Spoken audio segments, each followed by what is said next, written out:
మన ప్రభువు మన రక్షకుడైన యేసుక్రీస్తు నామంలో సహోదరులందరికీ మరొకసారి నా హృదయపూర్వక వందనం తెలుసుకుంటున్నాను.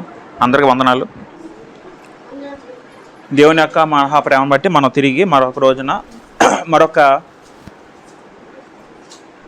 ఆదివారం దినాన దేవుడు తనని ఆరాధించే భాగ్యాన్ని మనందరికీ అనుగ్రహించడం అందరం బట్టి మన తండ్రి అనే దేవునికి మరొకసారి మనం స్తుతులు చెల్లింపబద్దులమే ఉన్నాం. ప్రియులారా, మనము దేవుని రాజ్యము అనే అంశం గురించి నేర్చుకుంటున్నాం. వాస్తవానికి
వచ్చాం. ఇటువైపు చూసుకుంటే ఇటువైపు కూడా ఏ విధంగా ఎవరైతే మంచి వాళ్ళు ఉన్నారో ఆలోచించుకుంటూ వచ్చాం. అయితే ఇశ్రాయేలు పరిపాలించిన మొదటి 10 రోజులు కూడా ఏ ఒక్కరు కూడా దేవునికి ఇష్టంగా ఎవరు కూడా నడుచుకోలేదు.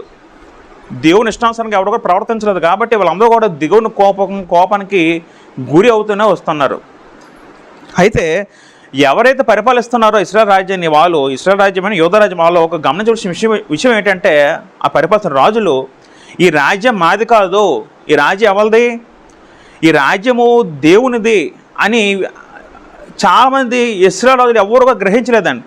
వాళ్ళు ఎంతసేపు వాళ్ళ కళ్ళకి ఎలా కనబడుతుందంటే, ప్రతి రాజ్యంలో ప్రతి దేశంలో ఒక రాజ్యం ఉన్నట్టు నాకు ఒక రాజ్యం ఉంది అనే భావనలో ఉన్నారు తప్ప, వీళ్ళందరూ కూడా దేవుని ప్రజలు, దేవుని చేత నియమించబడిన దేవుని చేత ఎన్నుకున్నబడిన ప్రజలని ఎవరు కూడా సరే గుర్తించలేదు. ఇశ్రాయేలు ప్రజలు, ఇశ్రాయేలు పరిపాలించిన రాజులు ఎవరు గుర్తించలేదండి. మనం ఇంతకుముందు నేర్చుకున్న నిర్గమకాండంలో 19 దేవుడు అంటారు. దేవుడు ఏమంటారంటే, ఇశ్రాయేలు వీళ్ళు నా యాజక రూపమైన రాజ్యంగా నియమించిన అంటాడు దేవుడు. అక్కడ ఎవరు ఉద్దేశిస్తూ ఉంటారు? దేవుడు ఇశ్రాయేలు ఉద్దేశిస్తూ అన్నారండి.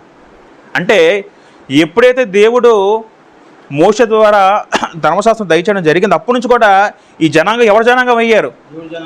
ఇశ్రాయేలు జనాంగం దేవుని జనాంగం అయ్యారు. అప్పటి నుంచి వీళ్ళు మామూలు జనాలు కాదు. వీళ్ళు అంతకుముందు వీళ్ళు చుట్టూ ఉన్న దేశాలు, ప్రజల్లాగా, ప్రాంతాలలాగా వీళ్ళు మామూలు సాధారణ జనాలు మాత్రం కాదు. ఇశ్రాయేలీలు అంటే దేవుని పిల్లలు. ఆ విషయం మనకు అర్థం చేసుకోవాలి. ఇశ్రాయేలీలు అంటే ఎవరు?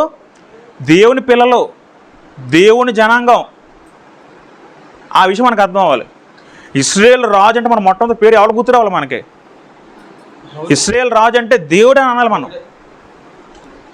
ఇశ్రాయేల్ రాజు మరి ఎవరు గుర్తు రావాలి? దేవుడి విషయం మనకు అర్థం అవ్వాలి. భూలోకంగా రాజులు వేరు, వాళ్ళు పెట్టింది దేవుడే, యెహోవా దేవుడే. కానీ అసలు రాజు ఎవరు? అసలు రాజు తండ్రిని యెహోవా దేవుడైతే ఆయన ఏర్పరిచేసిన సామంత రాజులు. సామంతులు అంటే అర్థం ఏంటి? ఒక రాజ్యానికి, తన రాజ్యంలో ఒక ప్రాంతానికి ఒక పెద్ద రాజు, చిన్న రాజులు ఎన్నుకోవడం సామంతరాజు అంటారండి. ఇప్పుడు దావీదైనా సౌలైనా వీళ్ళందరూ కూడా సామంత రాజులు అయితే అసలు రాజు ఎవరు? దేవుడు. ఆయన సార్వభౌమాధికారి. ఆయన కేవలం ఇశ్రాయేల్ మాత్రం కాదు, సర్వ విశ్వాన్ని, భూమిని సమస్తను పరిపాలించడం. మనం అనేక భాగాలు, అనేక వారాలుగా మనం అన్ని నేర్చుకుంటూ వస్తున్నాం. అయితే దేవుడు భూమి మీద తన పరిపాలన కొనసాగిస్తున్నప్పుడు మొట్టమొదటిగా ఇశ్రాయేల్ జనాంగం ఎన్నుకున్నప్పుడు దేవుడికి ఏం కోరుకున్నాడంటే, నా పరిపాలన పరలోకం ఏ విధంగా ఉందో అదేవిధంగా భూమి మీద నా పరిపాలన ఉండాలి, భూమి మీద నా చట్టం ఉండాలి, నేను వాళ్ళకి రాజుగా ఉంటాను, ఈ జనాలందరూ నన్ను అనుసరించి నడుచుకోవాలి, నా అలాగా ఉండాలని దేవుడు కోరుకున్నాడు. కాకపోతే భూమి మీద పరిస్థితి అలాగా అటువంటి పరిస్థితి జరగలేదు. ఎందుకంటే భూమి మీద ఇశ్రాయేల్ జనాంగం అంతా చెడిపోయారండి. అప్పుడు కూడా ఎంతమంది రాజులు వచ్చినా సరే జనాంగం మారలేదు, రాజులు మారలేదు, యథా రాజా యథా ప్రజలాగా అయిపోయిందని. ఒకసారి మనం ఎంతవరకు నేర్చుకున్నామంటే, ఇశ్రాయేల్ రాజ్యం పరిపాలించిన వ్యక్తుల్లో యెహూ వరకు నేర్చుకున్నామండి. ఎవరు? ఆయన 10వ రాజు. ఇశ్రాయేల్ రాజ్యం పరిపాలించిన 10వ రాజు ఎవరంటే యెహూ. మనం ఒకసారి యెహూ గురించి ఒక మాట చదువుకుందాం.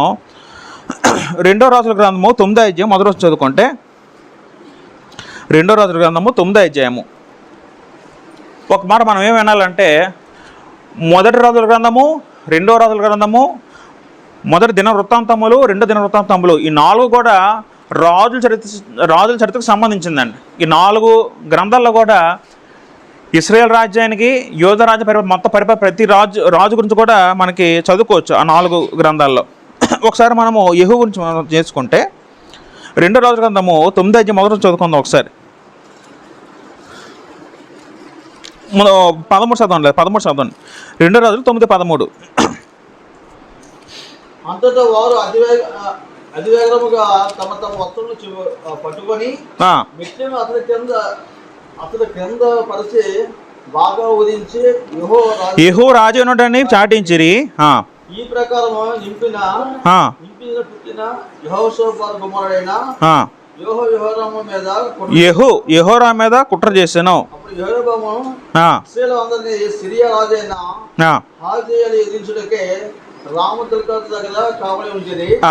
అయితే యెహోరాము సిరియా రాజు అయిన అహజ్యాతో యుద్ధం చేస్తుండగా సిరియా వలన తాను పొందిన గాయములను బాగు చేసి కొడుకి యెజ్రెయేలు ఊరికి తిరిగి వచ్చి నేను అంతటి యెహోవా నీ కనుకూలమైతే ఈ సంగతి తెలియబడుకున్నట్లు ఈ పట్టణం నుండి ఎవరినైనా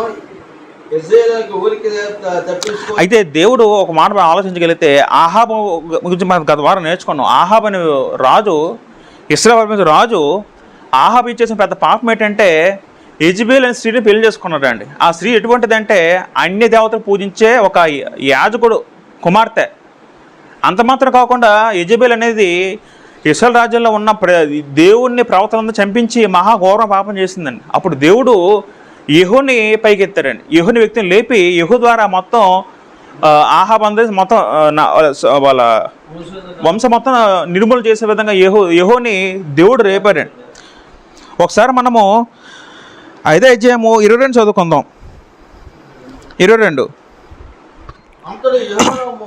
అంతటి యెహోరాము యెహోవా సమాధానమా అని అడుగుగా, యెహోవా నీ తల్లి అయిన యెజబెలు జారత్వమునకు చెల్లంగితనమును ఎంత అపరిమితమైన ఉండగా సమాధానం ఎక్కడి నుండి వచ్చిన నేను యెహోరాము రథము తిప్పి అహజ్యా జరుగుతున్నదని అహజ్యాతో చెప్పి పారిపోయాను. అప్పుడు యెహోవా తన బలము నుండి విల్లు ఎక్కి పెట్టి యెహోరామును భుజం మీద కొట్టగా బాణం అతని గుండు దూసిపోయిన కనుక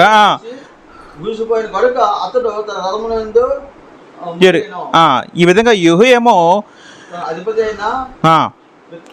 మన అదే విధంగా 26 చదువుకుందాం. నేను చదువుతాను. అప్పుడు యెహోవా సెలవిచ్చింది ఏమనగా, నిశ్చయముగా నాబోతు రక్తమును వాని కుమారుల రక్తమును నిన్నటి దిమ్మను నేను చూచిదును కనుక ఈ భూభాగమందు నేను దాని ప్రతీకారం చేయదును. ఇదే యెహోవా వాక్కు. కాబట్టి నీవు యెహోవా మాట చొప్పున అతను ఎత్తి ఈ భూభాగమందు పడవేయము అనెను.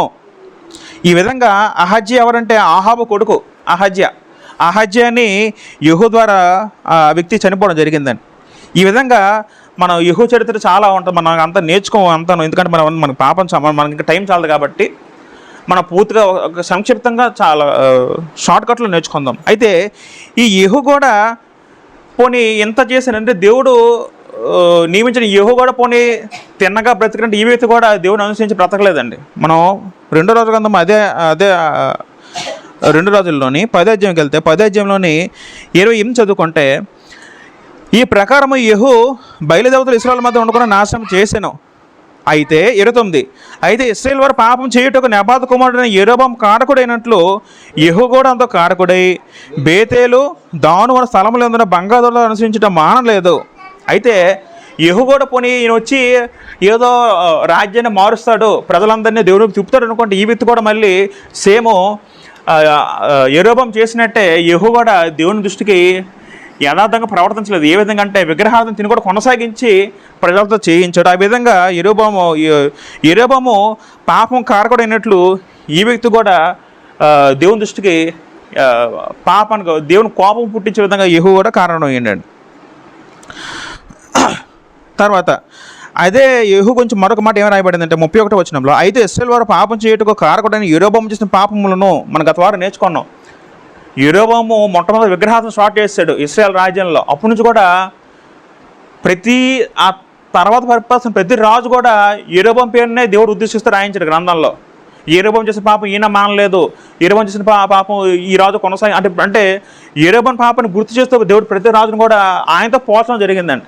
ఇక్కడ కూడా దేవుడు మరొక మాట ఏమి రాశాడంటే 31వ వచనంలో, అయితే ఇశ్రాయేలు వారు పాపం చేయడం కారకుడైన యెరోబాము చేసిన పాపంలో యెహూ ఏమాత్రం విసర్జించిన వాడై, తిని కూడా విసర్జించలేదు, తిని కూడా కొనసాగించాడు అదే పాపాన్ని. మొట్టమొదటి వ్యక్తి తప్పు చేశాడు, రెండో వ్యక్తి ఏం చేయాలి, దాన్ని సరిదిద్దాలి.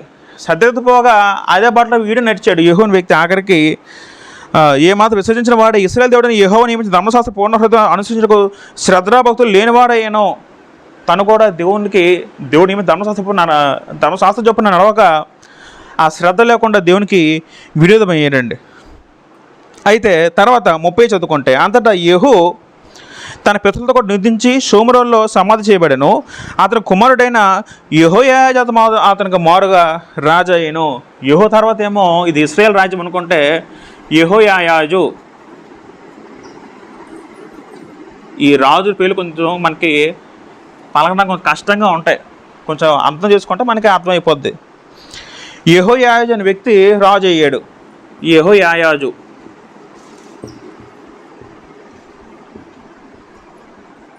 ఈ వ్యక్తి కూడా పోనీ దేవుని దృష్టికి యథార్థంగా బ్రతికాడంటే ఆ వ్యక్తి కూడా దేవుని దృష్టికి యథార్థంగా బ్రతకలేదండి.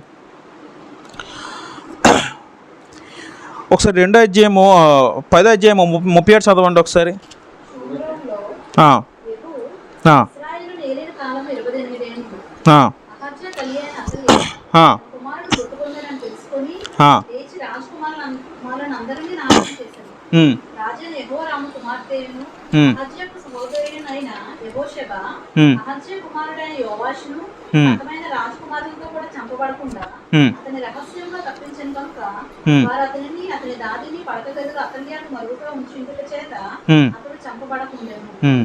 ఇటువైపు ఏమో మనం చూసుకుంటే ఇది ఇశ్రాయేల్ రాజ్యం అయితే యూదా రాజ్యంలో మన గత వారం యెహోరాం వరకు నేర్చుకున్నాం.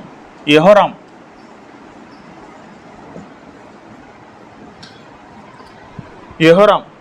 ఎవరంటే యెహోషాపాతు కొడుకు. యెహోరాం తర్వాత అహజ్యా రాజు అవుతాడు. యెహోరాం తర్వాత అహజ్యా, మనం రెండు కంపేర్ చేసుకుంటూ వెళ్ళాలి. అహజ్యా రాజు అవుతారండి. అహజ్యా అంటే 2వ రాజుల గ్రంథము 8:24 చదువుకుందాం ఒకసారి. 2వ రాజుల గ్రంథము 8:24 చదువుకుంటే,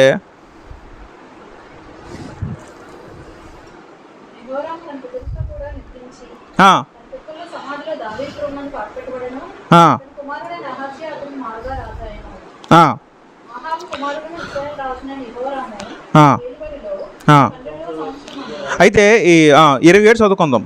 అతడు ఆహాబు కుటుంబంలో ప్రవర్తన అనుసరించు వారి వలన యెహోవా దృష్టికి చెడుతనం జరిగించెను. అతడు ఆహాబు ఇంటి వారికి అల్లుడు. ఎవరు అల్లుడు?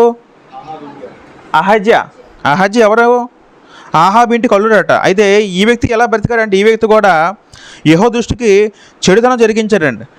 అంటే ఈ వ్యక్తి కూడా దేవుని దృష్టికి యథార్థంగా బ్రతకలేదు. ఇటువైపు చూసుకుంటే యెహోరాము బ్రతకలేదు, అహజ్యా కూడా దేవుని దృష్టికి యథార్థంగా బ్రతకలేదండి. ఇటువైపు చూసుకుంటే అహజ్యా తర్వాత రెండో రాజుల గ్రంథం 11:3 చదువుదాం. రెండో రాజుల గ్రంథం 11:3 చదివితే అతల్య దేశం నిలుచుండగా ఆ, అతని 6 సంవత్సరములు యెహోవా మందిరమందు దానితో కూడా దాచబడిండెను.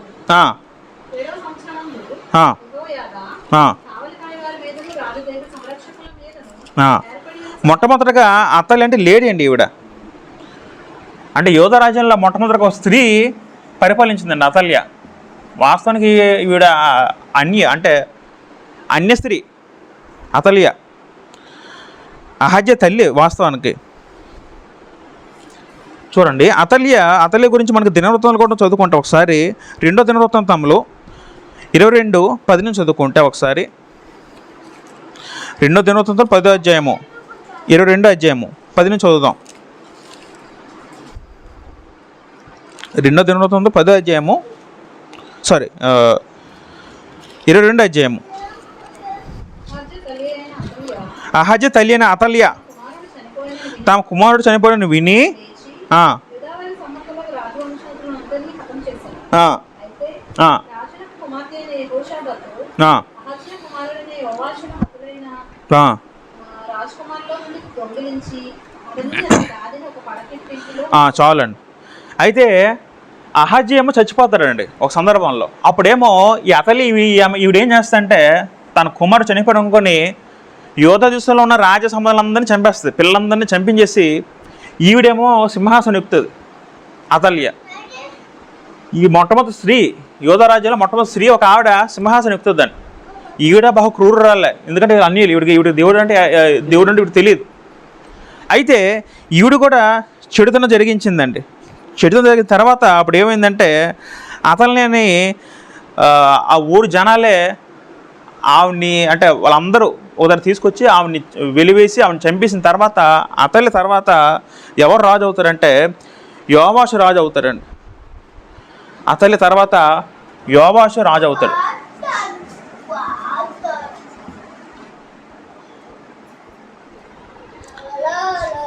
రెండో రాజుల గ్రంథం 11:20 చదువుదాం. రెండో రాజుల గ్రంథం 11:20 చదివితే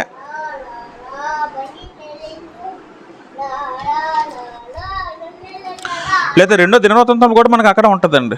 ఒకసారి మనం రెండో రాజు చదువుదాం. రెండో రాజులో 11:20.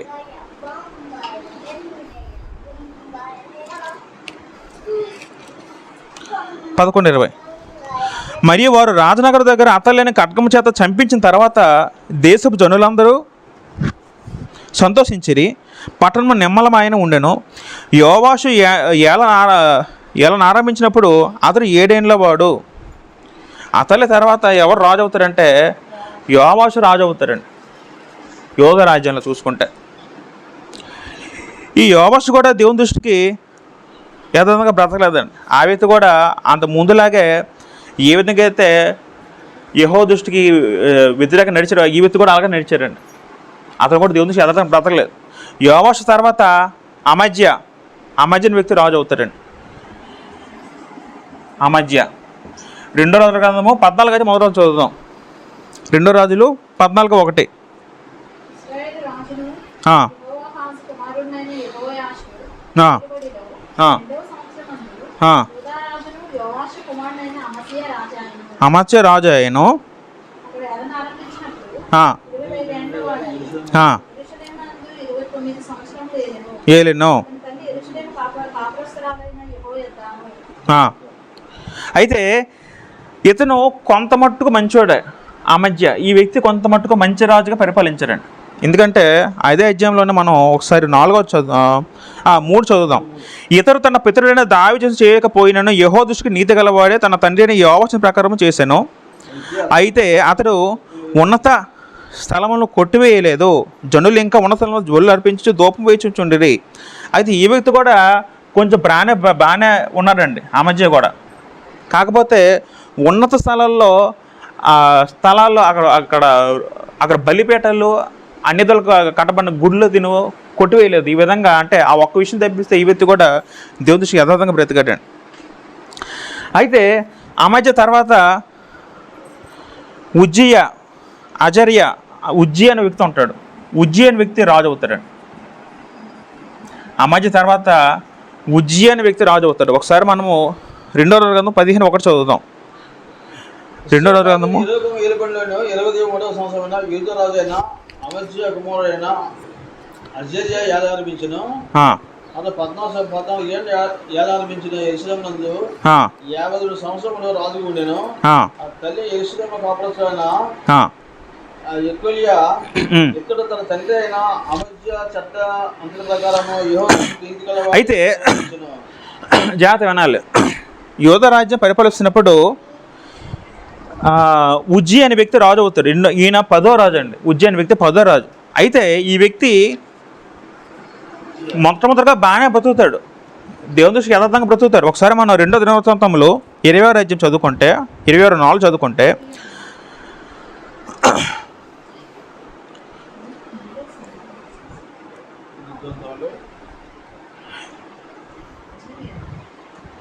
అజర్యనే ఉజ్జీ అని ఒకటే, ఇద్దరు ఒకటే.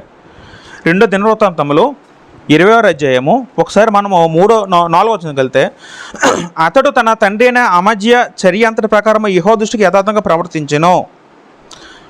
తర్వాత 5వ వచనము, దేవుని ప్రత్యక్షత విషయం నందు తెలివి కలిగిన జకర్యా దినమున అతడు దేవుని ఆశ్రయించెను. అతడు యెహోవాను ఆశ్రయించిన కాలము దేవుడు అతను వర్ధిల్ల చేసెను. ఇక్కడ జాగ్రత్త గమనిస్తే ఉజ్జీ అనే ఒక వ్యక్తి వచ్చాడండి. ఈ వ్యక్తి రాజు అయ్యాడండి. రాజు అయినప్పుడు మొదట్లో ఈ వ్యక్తి బాగానే ఉన్నాడు, దేవుని అనుసరించి నడిచాడు ఉజ్జీ అనే వ్యక్తి. చూసారా, అతడు తన తండ్రి అయిన అమజ్యా చర్య యెహోవా దృష్టికి యథార్థంగా ప్రవర్తించను. మొదట్లో బాగానే ప్రవర్తించాడు ఉజ్జియా, బాగానే ఉన్నాడు. అప్పుడు ఏం చేశాడు దేవుడు? 5వ కింద చదువుకుంటే, అతడు యెహోవాను ఆశ్రయించిన కాలము దేవుడు అతను వర్ధిల్ల చేసాను. చూసారా, మొదట్లో బాగానే ఉన్నాడండి. ఆయన చాలా నీతిగా బ్రతికాడు, బాగానే ఉన్నాడు. కాకపోతే ఒకనో సందర్భంలో ఏమైందంటే ఈ ఉజ్జీ వ్యక్తి అతని మనసు గర్వించిందండి.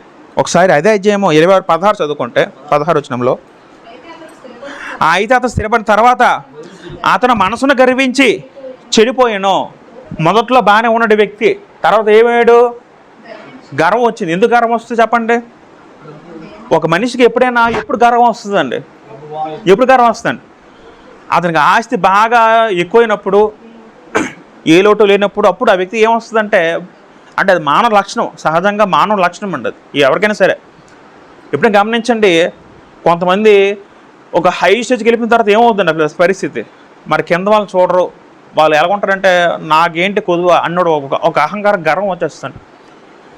ఈ వ్యక్తి మొదట్లో బాగానే ఉండేవాడు, యథార్థంగా ప్రవర్తన. కాకపోతే ఒకనొక సందర్భంలో ఏమైందంటే చూసారా, 16 చదువుకుంటే, అంటే అప్పటికి ఆయన బాగా సంపాదించాడు. అంటే దేవుని వల్ల వచ్చింది అవన్నీ కూడా. దేవుని వల్ల ఆయన అంటే ఆయన రాజ్యం విస్తరిస్తే, అంత బాగా అభివృద్ధి చెందితే దేవుడు మర్చిపోయి గర్వించి ఏం చేశాడు? ఒకసారి 16 చదువుకుందాం. 2వ దినం, అతడు ధూపపీఠ మీద ధూపం వేయటకి యెహోవా మందిరంలో ప్రవేశించి తన దేవుడైన యెహోవా మీద ద్రోహం చేయగా, ఉజ్జీ ఏం చేశాడండి? యెహోవా మందిరం దగ్గరికి వెళ్ళి ధూపం వేయడం ప్రయత్నించాడట. అసలు మందిరంలో ఎవరు అడుగు పెట్టాలి? లేవీయులు ఉండాలండి. ధూపం ఎవరు వేయాలి?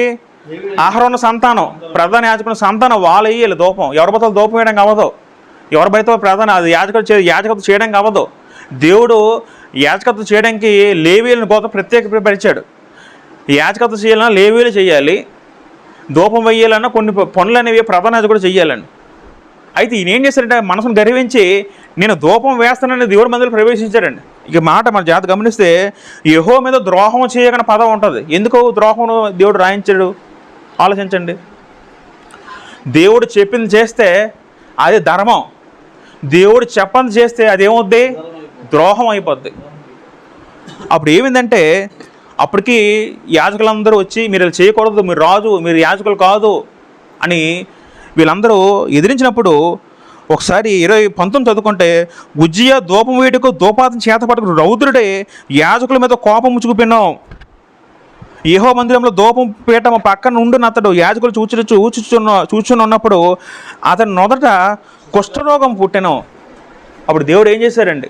బలవంతంగా ధూపం వేస్తే మందిరంలో ప్రవేశించే బలవంతంగా అందరిని తోసేసి దేవుడు ఏం చేశారంటే అతని నుదుటి మీద కుష్ఠరోగం పుట్టించారండి. ఎవరి నుదుటి మీద? ఉజ్జియా రాజు నుదుటి మీద దేవుడు కుష్ఠరోగం పుట్టించారండి. ఎప్పుడు కూడా అంటే ఈ విషయం బట్టి, అంటే ఈ సంఘటన బట్టి మనం నేర్చుకోవాల్సిన ఒక చిన్న నీతి ఏంటంటే, ఎప్పుడు కూడా దేవుడు ఎలా చెప్తే, దేవుడు ఏం చెప్తే అదే చేయాలండి. దేవుడు చెప్పిన దానికి ఎగస్ట్రాలు ఏమి కూడా ఎవరూ చేయకూడదండి. ఏ చెప్తే అదే చేయాలని తూచ తప్పకుండా. దాన్ని మించి మనం కలిపేసి చెరిపి మనం ఏమన్నా చేస్తే మటుకు దేవునికి విరోధం అయిపోతామని. అయితే మీ నమ్మరు అప్పటి నుంచి కూడా ఈ ఉజ్జియా ఎలాగున్నాడంటే తన జీవితకాలం అంతా కూడా కుష్ఠరోగంతో బతికాడండి. ఆ కాలంలో కుష్ఠరోగం వస్తే దూరం ఉంచేవారు జనాలే. కుష్ఠరోగం తెలుసు కదా, ఇప్పుడు చేతులు చిన్నగా ఇలాగ అయిపోతాయి, ఒళ్ళంతా మచ్చలు వచ్చేస్తాయి. ఒళ్ళంతా మచ్చలు వచ్చి ఆ వ్యక్తి అసహ్యకరం కనబడతాడు. ఆ వ్యక్తి ఎవరికైనా కుష్ఠరోగం వస్తే జనులు ఎవరు కూడా దగ్గర రానిచ్చేవారు కాదు, దూరంగా పెట్టేవారు జనాల్ని. ఆ విధంగా తన జీవితాంతం కూడా దూరంగా బ్రతికి ఒక ఒక ఒక అంటువ్యాధిలో అంటే ఆశించుకునే రీతిలో వ్యక్తి మరణించాడు. అది ఉజ్జియా చేసిన తప్పు వల్ల వచ్చిన దేవుడు పెట్టిన శాపం అది. అయితే ఉజ్జియా తర్వాత యోతాము అనే వ్యక్తి రాజు అవుతాడు. యోతాము అనే వ్యక్తి 2 రాజుల గ్రంథము 15 అధ్యాయము 7 చదువుదాం. యోతాము 2 రాజుల గ్రంథము 15 అధ్యాయము 7. అదే దినవృత్తాంతాలు చూసుకుంటే అదే రాజు గురించి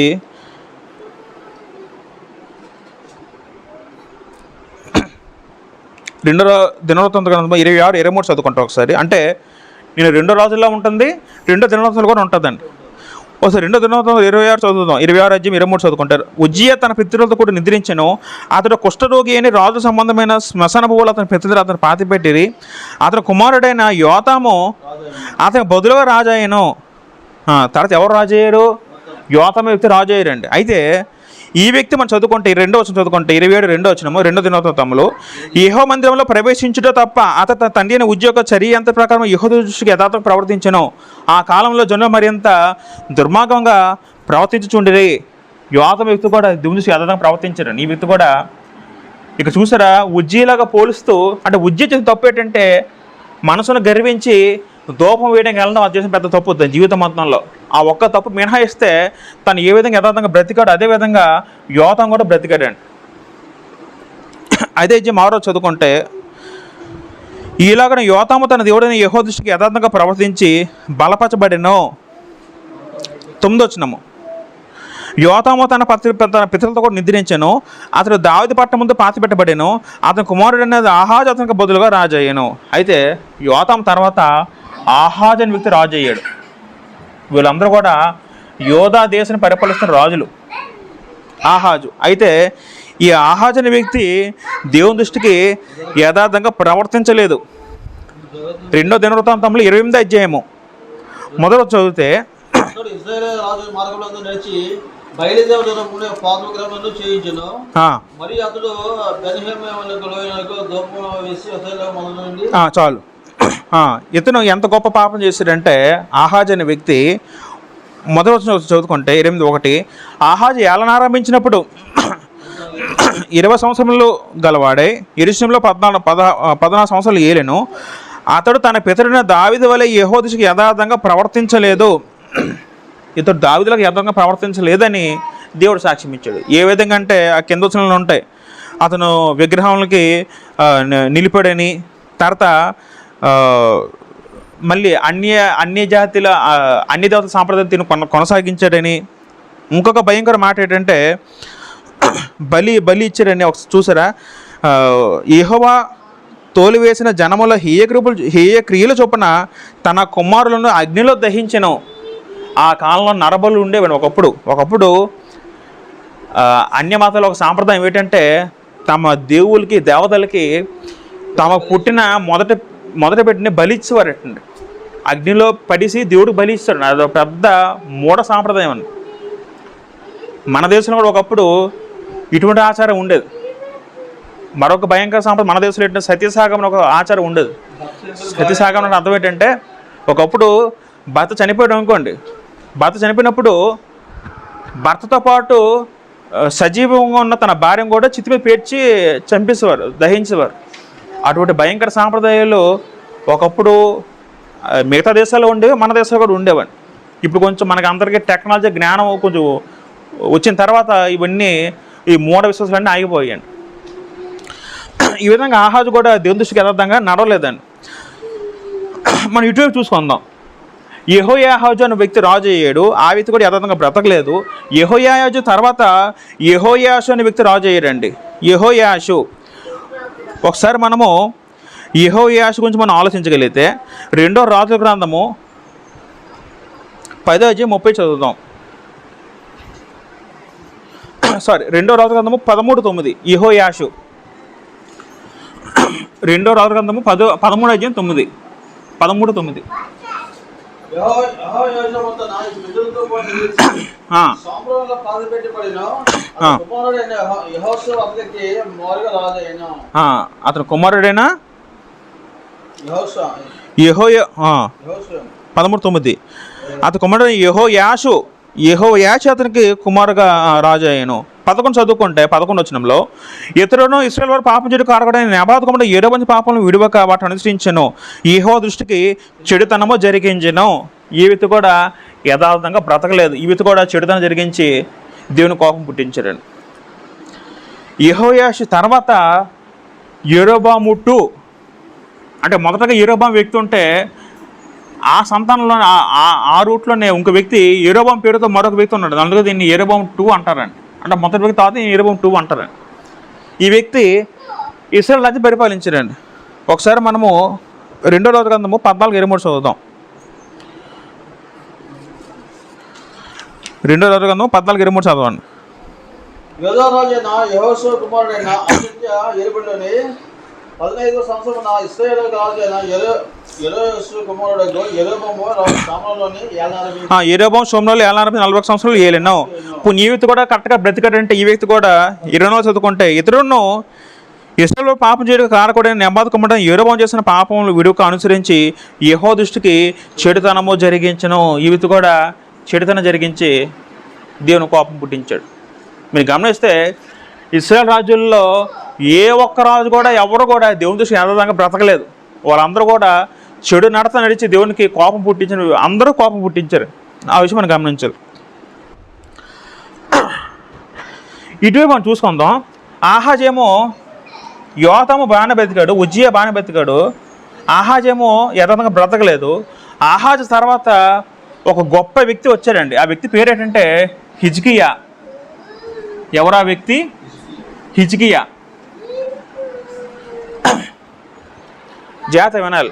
మనం ఒకసారి హిజ్కియా గురించి ఒక పాట నేర్చుకున్నాం. ఒక సంవత్సరం, ఒక లాస్ట్ ఇయర్ ఒక వారం ఈ గురించి ఒక పాట కూడా నేర్పాను ఒకసారి. యోధా పరిమిత రాజులందరిలో హిజ్కియా అనే ఒక వ్యక్తి ఉన్నాడు. చాలా గొప్పగా బ్రతికాడండి. దేవుని దృష్టికి యథార్థంగా బ్రతికిన గొప్ప రాజు ఎవరంటే హిజ్కియా రాజు అండి. ఆయన గురించి మనం చదువుకుంటే 2వ రాజుల గ్రంథము 16వ అధ్యాయం చదువుకుంటే 16:20 చదువుకుందాం.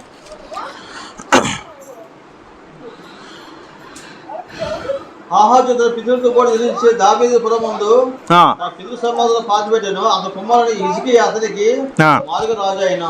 హిజ్కియా అతను మారుగా రాజు అయ్యానండి. నిజంగా హిజ్కియా గురించి ఆహాజ్ తర్వాత హిజ్కియా రాజు అయ్యాడు. మనం చదువుకుంటే ఆహాజేమో యథార్థంగా బ్రతకలేదు. ఆహాజు కుమారుడు ఏమో హిజ్కియా. అయితే ఇప్పుడు సాధారణంగా తండ్రి ఎలాగుంటే పిల్లలు ఎలాగ ఉంటారు, అవునా కదా? ఒక తండ్రి ఏ మతంలో ఉంటే పిల్లడు ఏం చేస్తాడు? వాళ్ళ మతంలో ఉంటారండి. మీకు అర్థమవుతున్న పాయింట్. తల్లిదండ్రులు ఏ మతంలో అయితే ఉంటారో పిల్లలు ఏం చేస్తారండి? పిల్ల కూడా వాళ్ళు పెరిగి పెద్దయిన తర్వాత వాళ్ళ ముందు పితరులు ఏ విధంగా వాళ్ళు ఎలాగైతే అనుసరించారో అదే విధంగా వెళ్తారండి. కాకపోతే ఆహాజు తర్వాత హిజ్కియా అనే వ్యక్తి వచ్చాడు. ఈ హిజ్కియా వ్యక్తిని దేవుడు ఈ హిజ్కియా వ్యక్తి నిజంగా దేవుని దృష్టికి ఎంతో యథార్థంగా బ్రతికాడండి. ఒకసారి మనము 2వ రాజుల గ్రంథము 18 చదువుదాం. 18వ అధ్యాయంకి వెళ్తే 5 చదువుదాం. అతడు ఇశ్రాయేలు మీద దేవుడు యెహోవా యందు విశ్వాసం ఉంచిన వాడు. అతని తర్వాత వచ్చిన యోధా రాజులోని అతని పూర్వీకుల రాజుల్లోని అతనితో సమానమైన వాడు ఒకడు లేడు. అతడు యెహోవాతో అత్తుకొని అతను వెంబడించుట్లో వెలికి అతను మోసే ఆజ్ఞాపించిన ఆ గనిని గైకొనిచుండెను. ఉమ్, కావున యెహోవా అతనికి తోడే ఉండెను. తాను వెళ్ళిన చోట నెల అతడు జయం పొందెను. ఉమ్, అది అశ్షూరోజులకు సేవ చేయకుండా అతని మీద తిరగబడిను. చాలు, అక్కడితో చాలు. ఇప్పుడు జాగ్రత్త గమనిస్తే 5వ వచనంలో, ఇతడు ఇశ్రాయేలు దేవుడైన యెహోవా యందు విశ్వాసం ఉంచిన వాడండి. విశ్వాసం ఉంచిన గొప్ప వ్యక్తి, మహాభక్తుడు హిజ్కియా. తర్వాత దేవుడు అతని గురించి ఎంత గొప్పగా మాట రాయించాడంటే, అతని తర్వాత వచ్చిన యోధ రాజుల్లోనూ అతని పూర్వీకులైన ఈ రాజుల్లోనూ అతనితో సమనవాడు ఒకడం లేడు. అంటే హిజ్కియా అనే వ్యక్తి ఏ విధంగా దేవుడు హెచ్చించాడంటే, హిజ్కియా ముందు పరిపాలించిన రాజులందరిలో ఈయన గొప్పవాడు, ఈయన తర్వాత పరిపాలించిన రాజులందరిలో కూడా గొప్పవాడు అండి. అంటే అంత గొప్పగా దేవుని దృష్టికి యథార్థంగా బ్రతికిన వ్యక్తి ఎవరంటే హిజ్కియా. మనం చదువుకుంటే అనేక మాటలు ఉన్నాయి హిజ్కియా గురించి. ఆయన యథార్థంగా దేవుని దృష్టికి బ్రతికాడు, యెహోవా అనుగ్రహించి ప్రతి ఆజ్ఞను శిరసావించాడు, ఆయన ధర్మశాస్త్రం అనుసరించి బ్రతికాడు, విగ్రహాలు తొలగించాడు, మళ్ళీ యెహోవా మందిరాన్ని పునరుద్ధరించాడు, ఎన్నో మంచి పనులు చేశాడండి. ఆ విధంగా దేవుడు హిజ్కియాని చాలా అభివృద్ధి పరిచాడండి. ఒకసారి అశ్షూరి సైన్యము మొత్తం ఈ యోధా మీద దండెత్తి వచ్చినప్పుడు, అశ్షూరీలేమో చాలా మహా సామ్రాజ్యం, ఎంతో లక్షల మంది బలమైన సామ్రాజ్యం ఎదుగుతుంది అశ్షూరి రాజ్యం. ఆ సమయంలో ఈ యోధ రాజ్యము చిన్న రాజ్యం, వీళ్ళ సైనిక బలం కూడా చాలా తక్కువ. అప్పుడు హిజ్కియా దేవుడు ప్రార్థన చేసిన తర్వాత దేవుడు సహాయం చేసి ఒక దూతను పంపి అశ్షూరు సైనికులు 1,00,000 పైగా జనాల్ని ఒక రాత్రిలో అందరిని కూడా మట్టుబెట్టిస్తారండి. అంటే ఎవరైతే దేవుని మీద భయభక్తులు కలిగి జీవిస్తారో ఆ వ్యక్తి ఖచ్చితంగా దేవుడు సహాయం చేసే విషయం మనం గుర్తుపెట్టుకోవాలండి. ఒకనొక సందర్భంలో ఏమైందంటే, హిజ్కియాకి ఒక మరక రోగం వచ్చిందండి. ఆ రోగం వచ్చినప్పుడేమో అతను ప్రార్థన చేస్తాడు హిజ్కియా, నాయనా తండ్రి, నేను దృష్టికి యథార్థంగా బ్రతికాను. ఈ మాట మనం 2వ అధ్యాయము 20 అధ్యాయంలో ఉంటుందండి. 20 అధ్యాయం 3వ వచనంలో ఏమంటారంటే, హిజ్కియా ప్రార్థన చేస్తూ, యెహోవా యథార్థ హృదయుడనై సత్యముతో నీ సన్నిధిని ఎట్లు నడుచుకుంటున్నావు,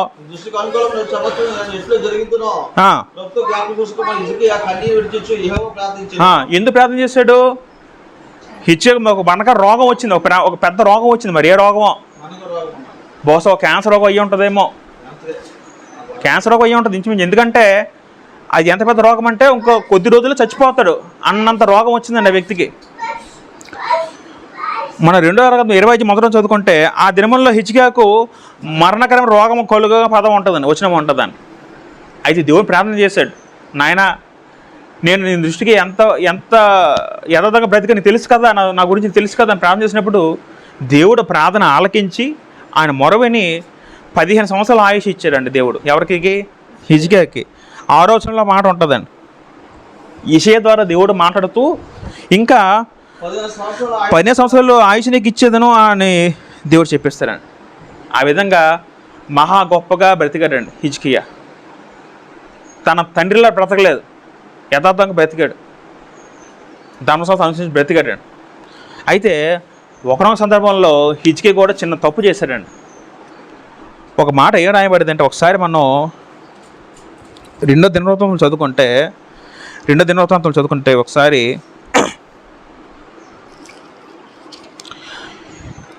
ఒకసారి హిజ్కియా దగ్గరికి బబులోను నుంచి కొంతమంది ఆ వ్యక్తులు చూడడానికి వచ్చారు. హిజ్కియా అంటే యోధా రాజ్యంకి వచ్చి హిజ్కియాని చూడడానికి వచ్చినప్పుడు హిజ్కియా ఏం చేశాడంటే, హిజ్కియా తన మందిరంలో, తన రాజ్యంలో గొప్ప గొప్ప వస్తువులని చూపించి, ఇగో నా సామ్రాజ్యం చూపించి, ఒక విధంగా హిజ్కియా కూడా ఒక విధంగా, అంటే ఆ ఒక్క ఇష్యూలోని హిజ్కియా ఎలా బ్రతికారంటే కొంచెం తన మనసు గర్వించినట్టుగా తన ఒక పదం ఉంటుందని. ఒకసారి మనం హిజ్కియా చేసి ఇతర కార్యంలో గొప్ప గుచ్చు, పరాక్రమంతుడి గుచ్చు, అతను కొలతమించిన కాలు చేయించి పట్టణంలోనికి నీళ్లు రప్పించి గురించి యోధా రాజుల వృత్తాంతంలో గ్రంథంలో రాయబడి హిజ్కియా తన అంటే అన్ని చూపించదు కానీ దేవుడు చూపించలే. ఒకసారి మనం ఇంకా చదువుకుంటాం. మనం 2వ దినవృత్తాంతం చదువుతాం. ఒకసారి 2వ దినవృత్తాంతంలో 30 33 చదువుదాం. 32 అధ్యాయము, 2 దినవృత్తాంతం 32 అధ్యాయము 24 చదువుకుందాం. 20 చదువుదాం ఒకసారి.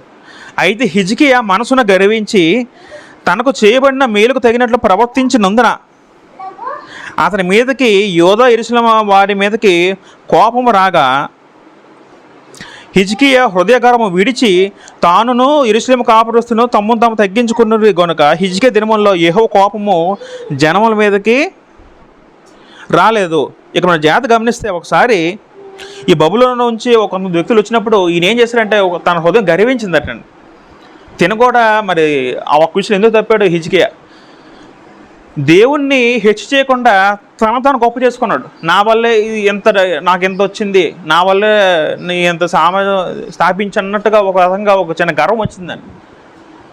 ఆ గర్వం బట్టి దేవుడు ఏం చేశాడంటే మళ్ళీ కోపగించి ప్రవక్త ద్వారా చెప్పిన మాట ఏంటంటే, నీ తర్వాత నీ రాజ్యము అన్ని దేశానికి అప్పగిస్తానని నువ్వు ఎవరికైతే ఆ బబులోను రాజ్యానికి ఎవరికైతే నువ్వు హెచ్చించుకున్నావో ఆ బబులోను దేశానికే నీ రాజ్యాన్ని దేశం మొత్తం అప్పగిస్తాను అన్నప్పుడు ఆ ఒక్క ఇష్యూ వల్ల ఈ జనులు ఈ రాజ్యం మొత్తం కూడా బబులోను చెరలోకి వెళ్ళిపోద్దని అక్కడ దేవుడు చెప్పడం జరుగుతుందండి.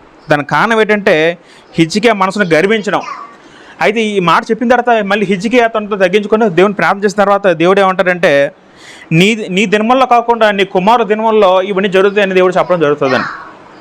వాస్తవానికి ఒక మాట గమనిస్తే ఇదంతా కూడా దేవుడు పెట్టిన ఒక పరీక్ష అట్టండి. ఏంటి ఆ పరీక్ష? ఆ మనుషుల్ని హిజ్కియా పంపడం ద్వారా హిజ్కియా ఏమని అంటాడో అని దేవుడు ఒక టెస్ట్ పెట్టాడండి. మనకు ఆ మాట ఎలా తెలుస్తుందంటే 5వ అధ్యాయము 2 దినవృత్తాంతంలో 32 అధ్యాయము 31 చదువుతుంది ఒకసారి. అతని దేశము ఆశ్చర్యంగా వృద్ధి పుత్రుని గూర్చి విచారించి తెలుసుకున్నట్టుకై బబులోను అధిపతులు అతని ఎంతకు పంపిన రాయవాళ్ళ విషయంలో అతను శోధించి, ఎవరు శోధించారు? దేవుని శోధించారట. ఎవరిని? హిజ్కియాని. ఎందుకంటే హిజ్కియా ఏమని మాట్లాడతాడు, నన్ను గొప్పగా చేస్తాడో లేదు దేవుణ్ణి శోధించి అతను శోధించి అతని హృదయంలోని ఉద్దేశం అంతయో తెలుసుకుని వల్లనే దేవుడు అతను విడిచిపెట్టాను అని ఉంటుందండి అక్కడ. ఈ విధంగా ఏమో హిజ్కియా ఆ ఒక్క విషయంలో తప్ప మిగతా అన్ని విషయాలు చాలా గొప్పగా బ్రతికాడండి. అతని ముందు ఏ రాజు కూడా అంత గొప్పగా బ్రతకలేదు, అతని తర్వాత ఏ రాజు కూడా అంత గొప్పగా బ్రతకలేదండి. హిజ్కియా తర్వాత మనష్షే వచ్చాడండి. ఎవరు? మనష్షే. ఈ మనష్షే అనే వ్యక్తి రాజు వాళ్ళ నాన్నలాగా ప్రవర్తించకుండా బహు క్రూరంగా ప్రవర్తించాడండి. ఎంత క్రూరంగా అంటే యోధ రాజులందరిలో ఈ మనష్షే అంత క్రూరుడు ఇంకెవడో లేడటండి మాట్లాడు. హిజ్కియా తర్వాత మనష్షే అనే వ్యక్తి రాజు అయ్యాడు. ఈ మనష్షే అనే వ్యక్తి ఆలోచించగలిగితే 2వ రాజుల గ్రంథము 21 అధ్యాయం 21 చదువుతాం. 2 రాజులు 21:1 చదివితే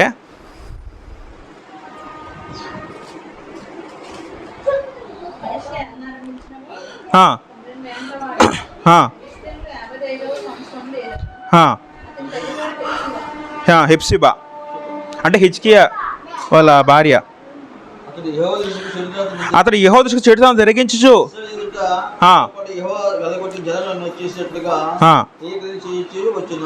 మొత్తం 6వ వచనం వరకు తను చేసిన గొప్ప దారుణ కృత్యాలన్నీ కూడా రాయబడ్డాయండి. మనం 6వ వచనం కిందకు వస్తే ఈ ప్రకారము అతడు యెహోవా దృష్టికి బహుగా చెడుతనం జరిగించుచు ఆయనకు కోపం పుట్టించెను.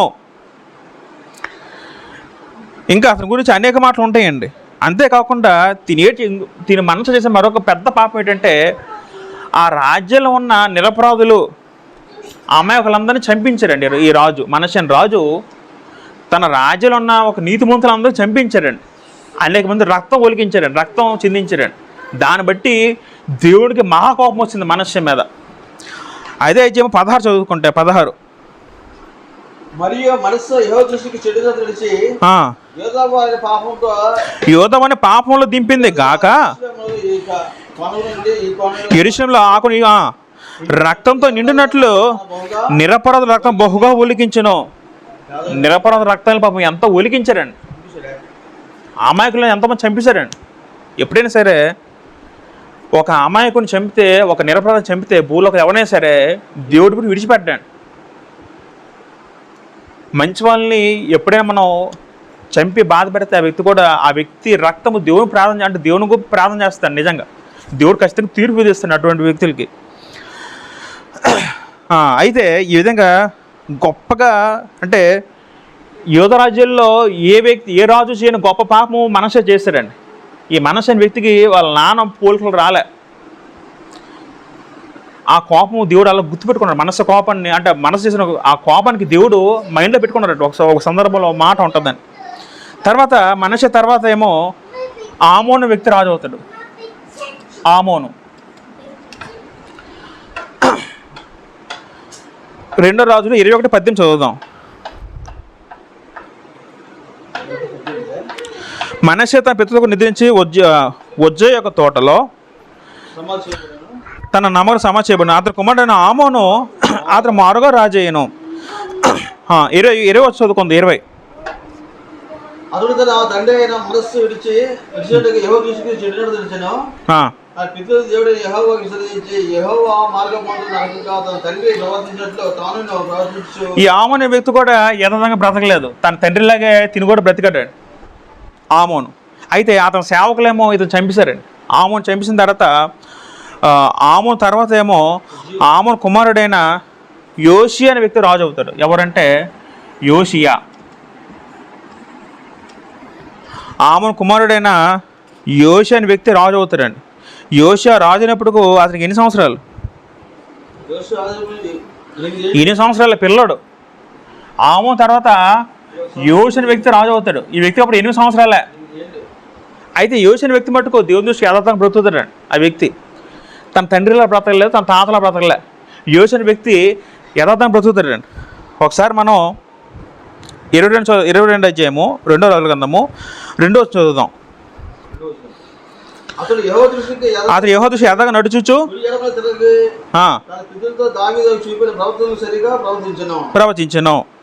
ఇంకా అనేక మాటలు ఉంటాయి యోషియా గురించి. అదొక చరిత్ర, మనం అవన్నీ చదువుకోం. కానీ యోషియా కూడా చాలా చక్కగా బ్రతుకుతాడండి. అయితే యోషియా తర్వాత అంటే యోషియా గురించి రాయబడిన మరొక మాట ఏంటంటే పిల్లలు, ఒకసారి 2వ రాజుల గ్రంథము 23 అధ్యాయము 20 చదువుదాం. 23, 20 చదివితే అతనికి పూర్వమున్న రాజులలో అతని వలె పూర్ణ హృదయముతోనూ పూర్ణ ఆత్మతోనూ పూర్ణ బలంతోనూ యెహోవా వైపు తిరిగి మోషే వైపు నియమించిన ధర్మశాస్త్ర చేసిన వాడు ఒకడును లేడు. అతని తర్వాత అతను అంటే ఒకడును లేడు. అయితే యోషియా అనే వ్యక్తి కూడా హిజ్కియాలాగే చాలా గొప్పగా బతికారండి. హిజ్కియా రాజులాగా యోషియా అనే వ్యక్తి కూడా చాలా గొప్పగా బతికారండి. యోషియాని దేవుడు ఏమేమి రాయించాడంటే పూర్వం రాజుల్లాగా ఎవరు కూడా ఇతను బ్రతకలేదని యోషియా గురించి కూడా దేవుడు గొప్పగా చేసి చెప్పాడండి.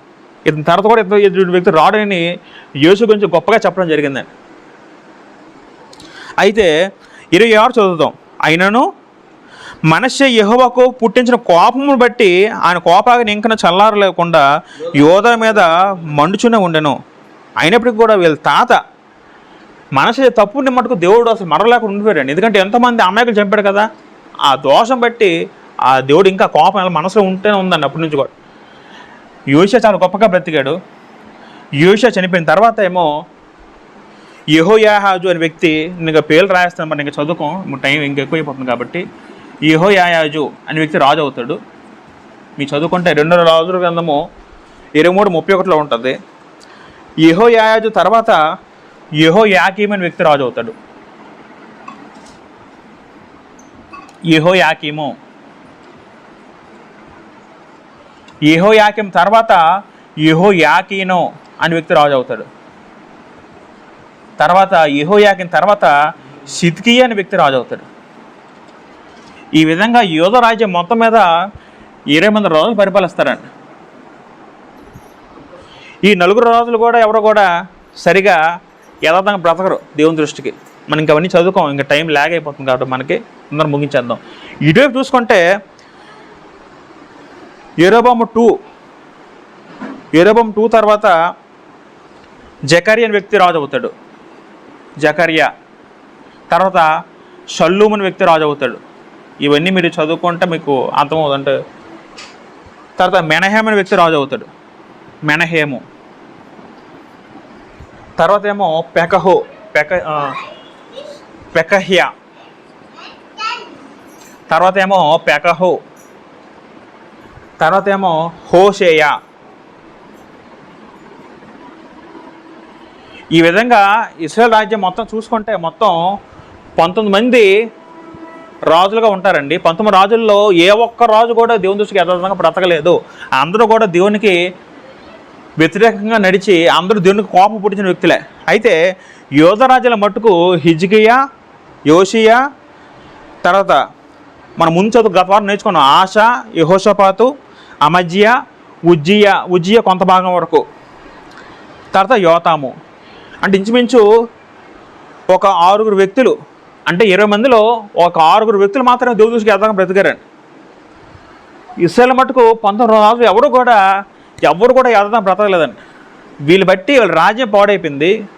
యెరొబోము బట్టి దేవుని రాజ్యంలో విగ్రహార్థం స్టార్ట్ అయ్యింది. వీళ్ళు బట్టి జనాంగం అందరూ కూడా విగ్రహార్థం నడిచి వెళ్ళిపోయారు. మొత్తం దేవునికి విరుద్ధం అయిపోయారు. రాజుతో సహా ప్రజలతో కూడా దేవునికి విరుద్ధం అయిపోయారు. యూదరాజ్యం కూడా ఆఖరికి అలక తయారైందండి. ఈ చివరి 4 రాజులు కూడా ఎవరు కూడా యథార్థంగా బ్రతకలేదండి.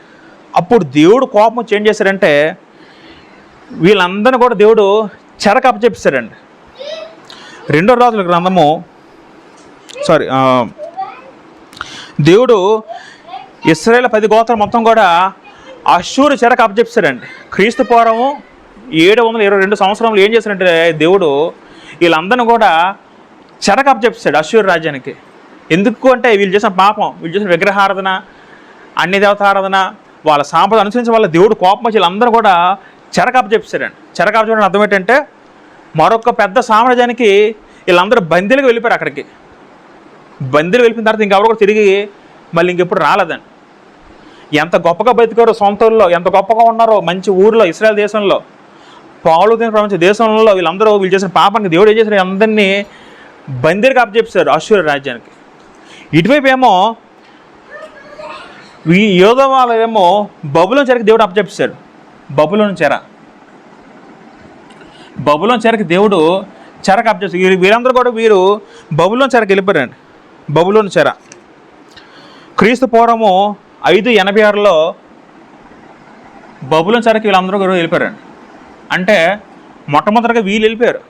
వీళ్ళు వెళ్ళిపోయిన తర్వాత వీళ్ళు వెళ్ళిన ఇంచుమించు 130 సంవత్సరాలకి వీళ్ళు చెరలోకి వెళ్ళిపోయారండి. అప్పుడు ఏమైంది, ఈ సింహాసనం ఇంకా ఉందా లేదు? ఇప్పుడు ఇంక సింహాసనం ఏమైంది, దేవుడు తీసాడు. ఇంత ముందు రాజ్యం ఉండేది, సింహాసనం ఉండేది, పరిపాలన ఉండేది, భూభాగం ఉండేది, అన్నీ ఉండే. దేవుడు ఏం చేశాడు, మొత్తం అంతా కూడా తీసివేశాడండి. ఇంకా మన ఒక 5 నిమిషాల చేతి ముగించేద్దాం. అంటే దేవుడు ఏం చేశాడంటే భూమి మీద తన సింహాసనం మొత్తం తీసివేశాడండి. తీసివేసి ఫస్ట్ పరలోకంలో సింహాసనం ఉండేదండి. ఇది కుర్చీ అనుకోండి, జాగ్రత్త వినాలి. పరలోకంలో దేవుని సింహాసనం ఉంటే దేవుడు ఈ కుర్చీని తీసుకొచ్చి ఎక్కడ కూర్చోబెట్టాడు, భూమి మీద పెట్టాడు. ఇది భూమి అయితే దేవుడు పరలోకంలో ఉన్న తన సింహాసనం తీసుకొచ్చి ఎక్కడ పెట్టాడు, భూమి మీద పెట్టాడు. భూమి మీద తన సింహాసనం పెట్టాడు. తన కుర్చీ పెట్టి తన కుర్చీ మీద రాజులందరినీ కూర్చోబెట్టాడు. ఎవరిని పరిపాలించడానికి, భూమి మీద తన ఇశ్రాయేలు పరిపాలించడానికి భూమి మీద ఇంచుమించు 30 రాజుల్ని కూర్చోబెట్టారండి. దేవుడు ఏం కోరుకుంటాడంటే ఈ రాజుల ద్వారా మొత్తం భూభాగం మొత్తం కూడా దేవుడు పరిపాలన వస్తాడు దేవుడు అనుకుంటే, ఈ భూరాజులు ఎవరైనా దేవుని రాజు అంటే ఈ సక్రమంగా పరిపాలించడం ఎవరు కూడా సరిగ్గా పరిపాలించలేదండి. అప్పుడు దేవుడు ఏం చేశారంటే ఈ కుర్చీని తీసుకెళ్ళి మళ్ళీ భూమి మీద తీసి మళ్ళీ పరలోకంలో మళ్ళీ పరలోక సింహాసనం పెట్టాడు. మొదటగా సింహాసనం ఎక్కడ ఉండేది, పరలోకం ఉండేది. తర్వాత దేవుడు ఏం చేశాడు, దీన్ని తీసుకొచ్చి భూమి మీద పెట్టాడు. మళ్ళీ ఇశ్రాయేలు చేసిన రాజుల పాపం బట్టి దేవుడు ఏం చేశాడు, ఈ సింహాసనం తీసుకుని మళ్ళీ ఎక్కడ పెట్టాడు, మళ్ళీ పరలోకంలో పెట్టాడు. ఆఖరిగా ఒక మాట చదువు ముగించేద్దాం. ఇర్మియా గ్రంథం, ఇర్మియా 22:30 చదువుదాం. అది చదివి ముగించేద్దాం. ఇర్మియా గ్రంథం 22:30 చదివితే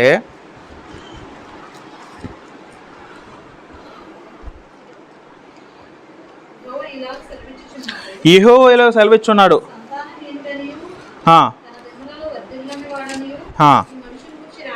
ఈ మనిషి గురించి రాయుడి. సంతానంలో ఎవడునూ వర్ధిల్లడు, ఆ, వారిలో ఎవడునూ దావీదు సింహాసనం మీద కూర్చున్నాడు, ఆ, ఇక మీదట ఎవడునూ యూదాలో రాజుగా ఉన్నాడు. ఇక మీదట ఎవరున్న యోధాల్లో రాజుగా ఉన్నాడు. ఒకసారి మనం అదే అధ్యాయం 26 నుంచి చదువుతుంది. 26 నిన్నును 25 నుంచి చదువు. 25 నుంచి చదువు.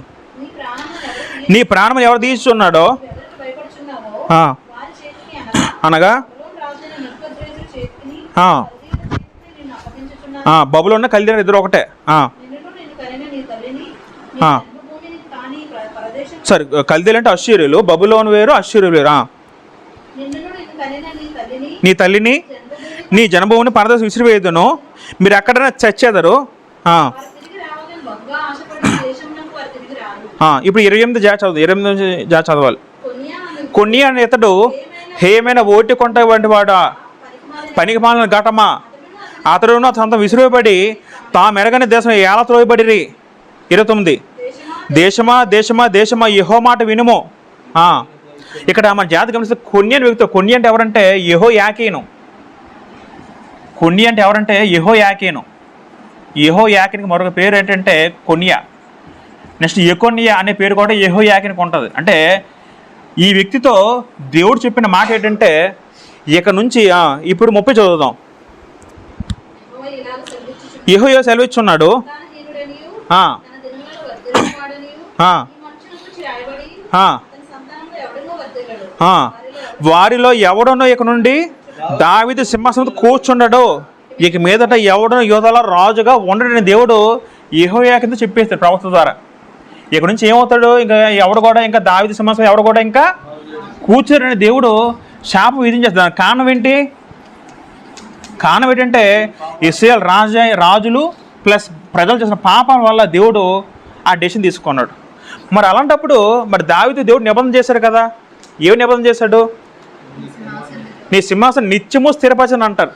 మరి రాజుగా ఉండే దేవుడు చెప్పినప్పుడు మరి ఆ వచనం ఎలా నెరవేరుతుంది? ఇప్పుడు దేవుడు చెప్పిన మాట ఖచ్చితంగా జరిగి తీరాల్సిందే, అవునా కాదా? మరి ఆ మాట అక్కడ దేవుడు వాగ్దానం చేసినప్పుడు మరి ఇక మీద రాజు ఉండని చెప్పిన తర్వాత మరి ఆ మాట ఎలా నెరవేర్చబడుతుంది అంటే అది మనం ఏంటంటే ఇప్పుడు జాగ్రత్త గమనిద్దాం. చిన్న మాట చదివి ముగించేద్దాం.